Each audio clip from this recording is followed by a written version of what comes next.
Hey, this is David Cook, and you're at Backstage Access, where the real show begins. I feel your pulse, steady like an 808. It keeps driving like a semi on the interstate. Hi, this is Chris with Backstage Access, and we are so happy to have with us today David Cook. Welcome. Hey, Chris, how are you? I'm doing well. How are you today, David? I'm good. Great. So thank you for taking the time to talk with us today. We do appreciate it. Oh, thank you for making the time. Absolutely. So 2018, super busy year for you, getting busier. So let's start off by talking a little bit about the Cromance EP that came out earlier this year. Tell us just a little bit about that record. Cromance was for me just, it was kind of the beginning of a new chapter. I felt like Digital Vein, the record before that, was a really nice bookend to maybe the first,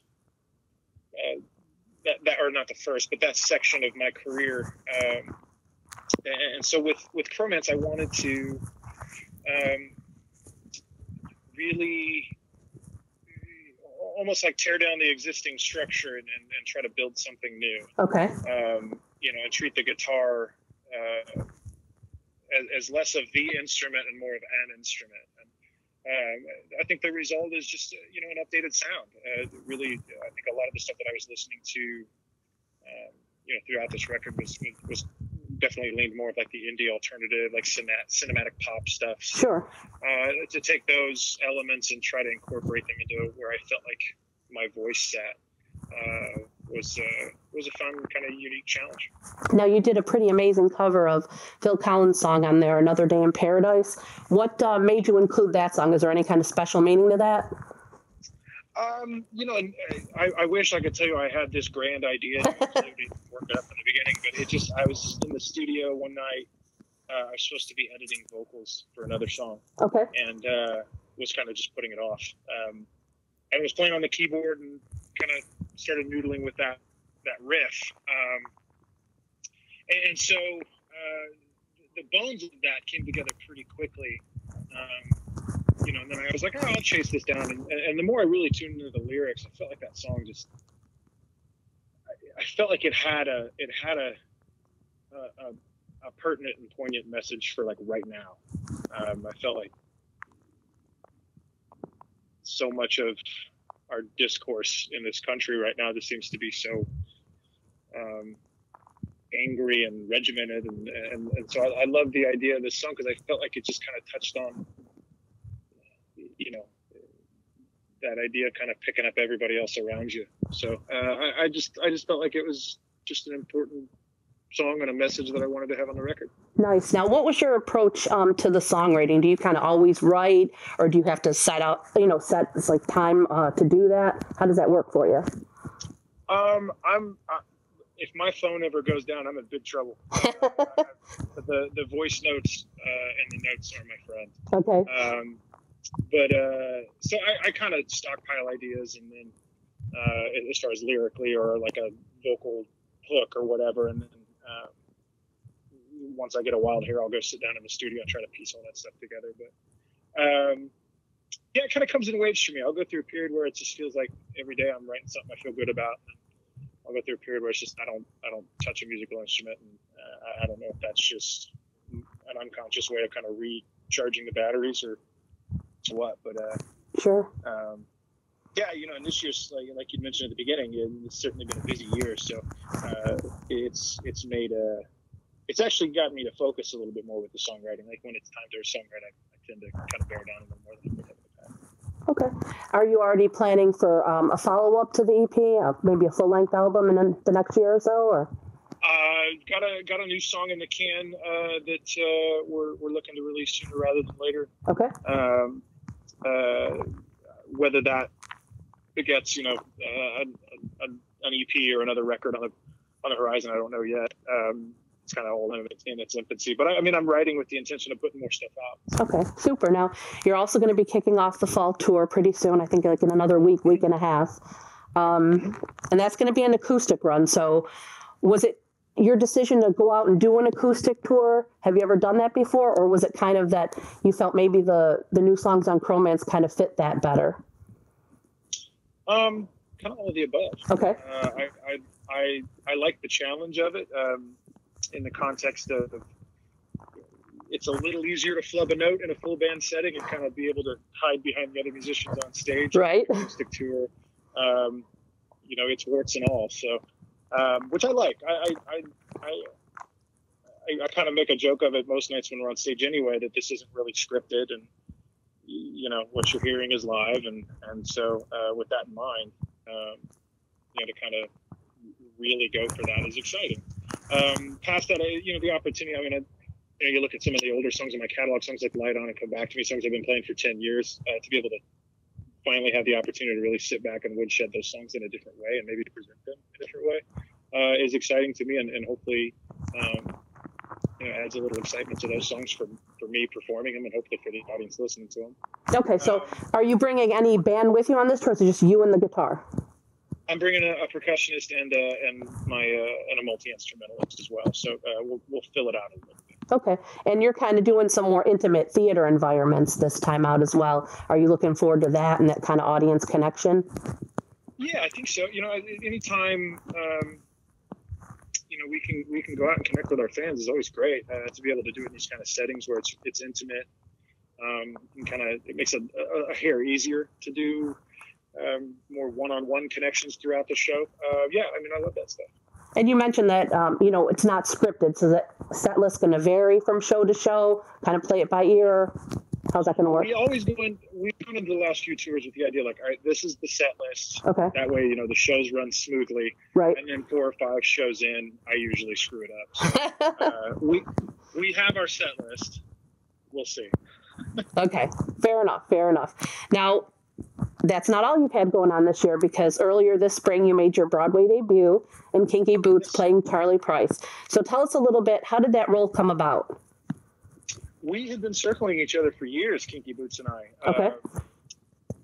The first connection I remember was actually 2015. We had gotten into discussions about coming out and trying it. The schedule just didn't work out. Supposedly there were some conversations back in 2012, but I wasn't privy to them. Okay. But really, just this year it was the last couple of years I'd been auditioning and trying to get my foot in the door with some things, and that opportunity presented itself. I'm so glad I got to do it.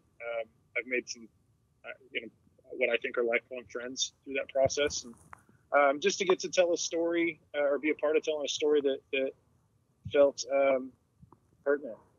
You got this show that really is all about love and inclusion and acceptance, and to be a part of that storyline, especially with a show that's been that successful, was an awesome honor.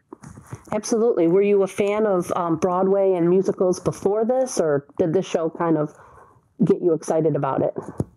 Peripherally, I'll be the first to admit, my knowledge of all things Broadway is fairly limited. I grew up, I did theater in middle school and high school, and went to college on a theater scholarship. Gave that up to do the band thing, but I know of other musicals, I know stuff like that, but I don't have any intricate knowledge per se. Was it difficult for you to kind of make the transition from musician to Broadway? And what would you say is kind of the biggest difference between performing in a concert setting and then performing with the whole cast in a kind of musical?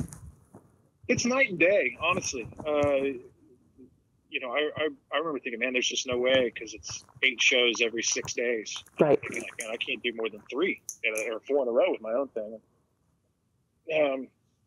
But you figure it out. You find a way through it. But it's a different style of singing entirely. Like, we just did some shows, some full band, like one-off shows last month, doing my own stuff again. And I was like, oh, well, I've sung this Broadway stuff now, and I kind of learned some tricks. I should be fine. And we got into rehearsal, like, oh, no. So the best analogy I can come up with is it's like working biceps versus triceps. They're 2 completely different muscles, but I don't know. I don't even know if that makes any sense. But to me, it's like singing my stuff and singing Broadway it couldn't be any more different. Now, if another role were to come up in the future, opportunity, would you consider doing something like that again? Of course. Yeah. No, I honest to God, I loved it. There was a reason I was kind of jumping at the bit to go back again. I just finished my second run with him this last month. So, right. I loved the process. I loved the experience. I loved the people. Yeah, if another opportunity came on, I'd probably jump at the chance. Awesome. We'd love to see you in it. I haven't gotten a chance to see Kinky Boots. Haven't made it back to New York for a year or two, but it's on my list. So maybe you'll be back swinging around by the time I get there. As I said, I think they're closing April 7th. Uh-oh, I better book my tickets. Yeah. Right. Now, you've gone, since your time, everybody knows you from American Idol. That's kind of the beginning for how most people perceive your career, even though I'm sure you've been working well prior to that. And so much has gone on. What advice would you give to somebody who's just kind of starting off, hoping to make an American Idol audition when it gets to their town? Ooh. A lot of my advice for that would be beforehand, just any opportunity to perform, do it. I was so fortunate on our season to be able to lean on, 10 years of playing shows in a band, right. and having,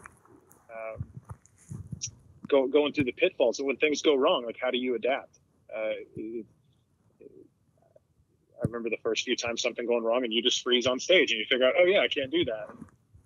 And so having those experiences to lean on when you went through that process that was as good as gold for me. So that'd be my advice to anybody wanting to get into this industry at all. Is just perform as often as you can. Find the constructiveness and criticism, whether it's constructive criticism or not. Learn to love the word no, because you're going to hear it a lot. Right. Yeah. Listen, I heard it for 10 years straight until I heard it 14 times in a row from first audition to finale. So it's not for the faint of heart, that's for sure. Thank you so much for that solid advice, and thank you for taking the time to kind of fill us in on everything you've got going on. And we're looking forward to the tour coming up and your date here in Charlotte.